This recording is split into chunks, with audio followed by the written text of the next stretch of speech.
ಅನುಷ್ಕಾ ಶೆಟ್ಟಿ ಹಾಗೂ ಪ್ರಭಾಸ್ ಪರಸ್ಪರ ಒಟ್ಟಿಗೆ ನಟಿಸಿ ಕೆರಿಯರ್ನಲ್ಲಿ ಒಟ್ಟೊಟ್ಟಿಗೆ ಮೇಲೆ ಬಂದವರು. ಒಟ್ಟಿಗೆ ಸಿನಿಮಾಗಳನ್ನ ಮಾಡಿದ್ರು, ಹಿಟ್ ಜೋಡಿ ಎನಿಸಿಕೊಂಡ್ರು. ಇದರ ನಡುವೆ ಇಬ್ಬರು ಲವ್ ನಲ್ಲಿದ್ದು ಮದುವೆ ಆಗ್ತಾರೆ ಎಂಬ ಸುದ್ದಿಗಳು ಆಗಾಗ ಬರ್ತಿವೆ.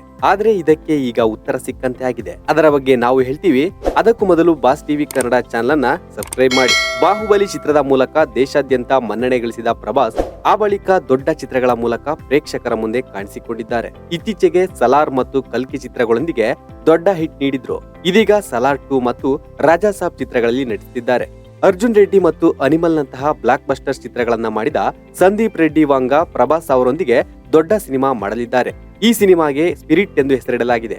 ಈ ಚಿತ್ರವು ಒಬ್ಬ ಪವರ್ಫುಲ್ ಪೊಲೀಸ್ ಅಧಿಕಾರಿಯ ಕಥೆಯಾಗಿದ್ದು ಪ್ರೇಕ್ಷಕರನ್ನ ರಂಜಿಸಲಿದೆ. ಇನ್ನೊಂದೆಡೆ ಈ ಚಿತ್ರದಲ್ಲಿ ನಾಯಕಿಯಾಗಿ ಯಾರು ನಟಿಸಲಿದ್ದಾರೆ ಎಂಬುದರ ಕುರಿತು ಸಾಕಷ್ಟು ಸುದ್ದಿಗಳು ಹೊರಬರ್ತಿವೆ. ಪ್ರಸ್ತುತ ವರದಿಗಳ ಪ್ರಕಾರ ಈ ಚಿತ್ರದಲ್ಲಿ ಅನುಷ್ಕಾ ಶೆಟ್ಟಿ ನಾಯಕಿಯಾಗಿ ನಟಿಸಲಿದ್ದಾರೆ. ಪ್ರಭಾಸ್ ಮತ್ತು ಅನುಷ್ಕಾ ಅವರ ಕಾಂಬಿನೇಷನ್ ಈ ಹಿಂದೆ ಬ್ಲಾಕ್ ಬಸ್ಟರ್ ಹಿಟ್ ಗಳನ್ನ ನೀಡಿದೆ. ಸಂದೀಪ್ ರೆಡ್ಡಿ ವಾಂಗ ಈ ಚಿತ್ರದ ಸ್ಕ್ರಿಪ್ಟ್ ಅನ್ನು ಅನುಷ್ಕಾಗೆ ವಿವರಿಸಿದ್ದು ಅವರು ಈ ಯೋಜನೆಯಲ್ಲಿ ನಟಿಸಲು ಒಪ್ಪಿಕೊಂಡಿದ್ದಾರೆ ಎಂದು ತಿಳಿದು ಬಂದಿದೆ. ಈ ಚಿತ್ರದ ಪೂರ್ವ ನಿರ್ಮಾಣ ಕೆಲಸ ಶೀಘ್ರದಲ್ಲೇ ಪ್ರಾರಂಭವಾಗಲಿದೆ ಎಂದು ವರದಿಯಾಗಿದೆ. ಭೂಷಣ್ ಕುಮಾರ್ ಸ್ಪಿರಿಟ್ ಚಿತ್ರವನ್ನ ನಿರ್ಮಿಸಲಿದ್ದು ಈ ವರ್ಷದ ಮಧ್ಯದಲ್ಲಿ ಚಿತ್ರದ ಚಿತ್ರೀಕರಣ ಪ್ರಾರಂಭವಾಗುವ ಸಾಧ್ಯತೆ ಇದೆ. ಇದೆಲ್ಲದರ ಜೊತೆಗೆ ಹಲವು ವರ್ಷಗಳ ನಂತರ ಪ್ರಭಾಸ್ ಮತ್ತು ಅನುಷ್ಕಾ ಮತ್ತೆ ಒಟ್ಟಾಗಿ ನಟಿಸುವ ದಿನಾಂಕ ಶೀಘ್ರದಲ್ಲೇ ನಿಗದಿಯಾಗಲಿದೆ. ಒಟ್ಟಿನಲ್ಲಿ ಫ್ಯಾನ್ಸ್ಗೆ ಇದು ಗುಡ್ ನ್ಯೂಸ್ ಆಗಿರೋದು ನಿಜ.